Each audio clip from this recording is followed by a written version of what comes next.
তো বন্ধুরা, বইমেলা তো কবেই শেষ হয়ে গেছে।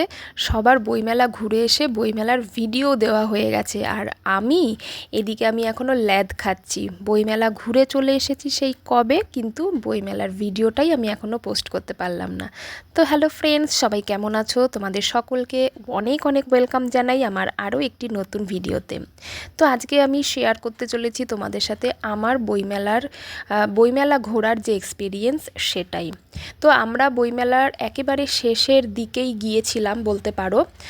তো সেই কারণে আমার বইমেলার ভিডিওটা দিতেও কিন্তু অনেক দেরি হচ্ছে, কারণ একটু ব্যস্ততা, অসুস্থতা সব কিছু মিলিয়ে মিশিয়ে আমি বইমেলার যে ভিডিও সেটা এডিটও করতে পারিনি, আর তোমাদের সামনে সেটা শেয়ারও করতে পারিনি। তো ফাইনালি আমি বইমেলার ভিডিও তোমাদের সাথে শেয়ার করছি। তোমরা তো এতদিনে সবাই জেনে গেছো যে এই বছরের যে বইমেলা তার থিম যে কান্ট্রি সেটা ছিল হচ্ছে আর্জেন্টিনা, আর কলকাতা তো ইন্টারন্যাশনাল বুক ফেয়ার, তোমরা তো সেটা সবাই জানো, এটার নতুন কথা নয়। তো প্রতি বছরই আমরা বইমেলাতে আসি, আমরা সবাই মিলে একসাথেই আসি।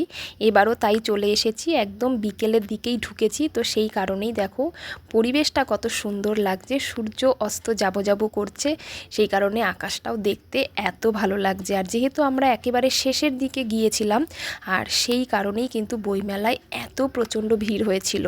আর যেহেতু এটা রবিবার ছিল, মানে শেষ যে রবিবারটা পড়েছিল সেই রবিবারেই আমরা গিয়েছিলাম, আর সেই কারণেই এত জনসমুদ্র, মানে বলতে পারো বইমেলার ভেতরে চারিদিকে শুধু মানুষ আর মানুষ, দেখতেও ভালো লাগে, তাই না? বুঝি ভালোবেসে তাহার হৃদয়ে তব ঠাঁই আর কোথা নাই। এ বিদেশি ফুল আমি কানে কানে শুধানো আবার, ভাষা কি তোমার? হাসিয়া দুলালে শুধু মাথা, চারিদিকে মরমরিল পাতা। আমি কহিলাম, জানি জানি, সৌরভের বাণী নীরবে জানায় তব আশা। তো বন্ধুরা, তোমরা যারা আমাকে ইউটিউব থেকে দেখছো তারা প্লিজ আমার চ্যানেলটা সাবস্ক্রাইব করে আমার সঙ্গে থেকো। অবশ্যই নোটিফিকেশান বেলটা অন করে দিয়ে পুরো অল করে দেবে, যাতে সমস্ত নোটিফিকেশান তোমাদের কাছে পৌঁছে যায়। আর যারা ফেসবুক থেকে দেখছো তারা অবশ্যই পেজটা ফলো করে দিও, আর ভিডিওটা ভালো লাগলে একটা লাইক অ্যান্ড শেয়ার করে দিও।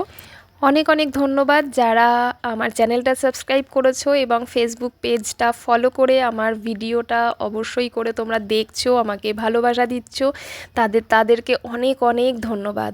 তো যাই হোক, আমি এখানে দাঁড়িয়ে রয়েছি, একা দাঁড়িয়ে রয়েছি, তার কারণ আমি কাউকে খুঁজে পাচ্ছি না। একেবারে যে বইমেলার যে একদম মধ্যমণি গিল্ড হাউস, তার সামনে আমি দাঁড়িয়ে আছি, সবাইকে খুঁজে বেড়াচ্ছি। ফোন করেছিলাম যে তোমরা কোথায় আছো, তো ওরা আসছে, তাই আমি ওয়েট করছি ওদের জন্য।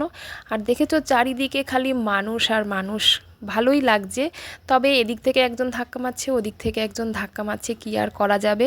তো ধাক্কা খেতে খেতে চলে এসেছি পশ্চিমবঙ্গ রাজ্যের যে স্টলটা জাগো বাংলা, সেখানে। এরা প্রত্যেক বছরই কিন্তু খুব সুন্দর করে স্টলটা, এবং এখানে কিন্তু ভেতরে বেশ সুন্দর সাংস্কৃতিক অনুষ্ঠান হয়, সেটাও ভালো লাগে।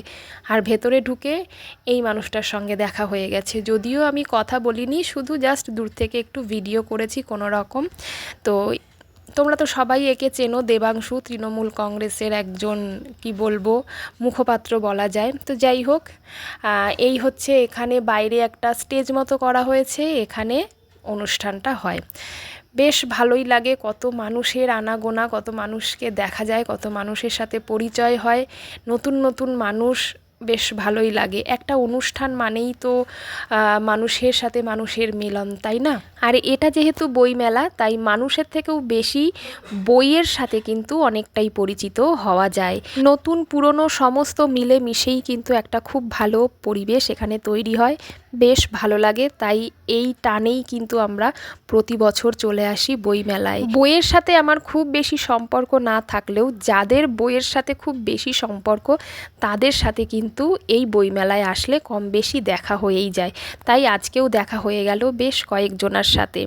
কিছু তোমাদের সাথে শেয়ার করেছি, সবটা সম্ভব হলো না, তাদেরকে শুধু চোখের দেখাই দেখেছি। তো এবারে চলে এসেছি ফুড কোর্টে, অনেকক্ষণ ঘোরার পরে এবারে খিদে পেয়ে গেছে, তারপরে খেয়ে দিয়ে বাড়ি যাব, প্রচুর ভিড়।